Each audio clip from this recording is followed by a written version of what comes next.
This is a quick demonstration of the RemoteLab instrument for the design, measurement, and evaluation of a differential amplifier at San Jose State University. Turn on the program by clicking the upper left arrow. The student needs to type in name. At the first time run, the toggle must be set in first time position. The students are given a random number as registration code. Depend on that number, one of several design specs will be displayed. The student needs to copy down the specs. At home, the student needs to perform the design in hand calculation. He or she has to come up with the designed resistor values. With the specs being given, the student now can turn off the program by clicking upper left stop button. After this, when the design is finished, the student returns to this program. Student turns the program on again by clicking upper left arrow. He or she needs to make sure that a name is entered, the previously given registration code is entered, and the toggle position is set in the revisit position. The student needs to enter resistor values.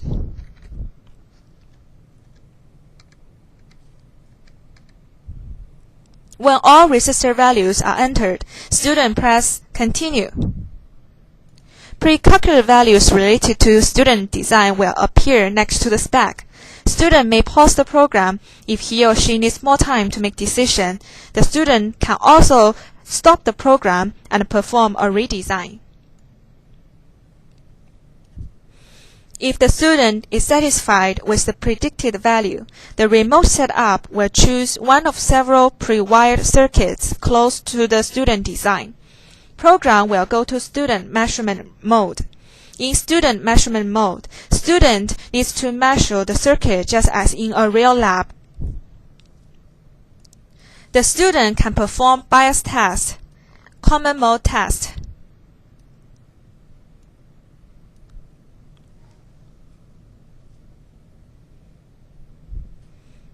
and differential mode test.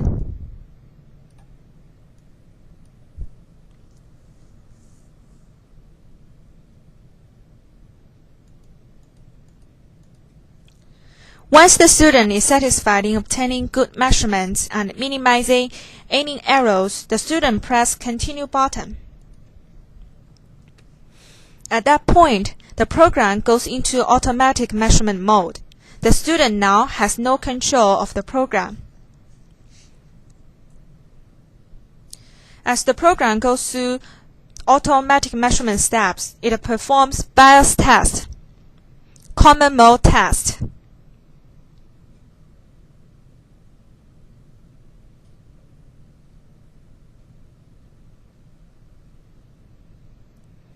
and differential mode test. When auto measurement mode test is finished, normally the front panel would pop up depending on the setting, or one can simply clicking the front panel behind the measurement panel. When the main panel is shown, there's a yellow table shows spec, expected values, and measurement results. The pinky table below shows % error deviation of the value in each cell in the yellow table against specifications. The table on the bottom left shows pass or fail of each specification. A green cell meaning a pass, a red cell meaning a fail. Each cell worth 5%. There are 3 cells failed the specifications. Therefore, the total grade for the student is 85%.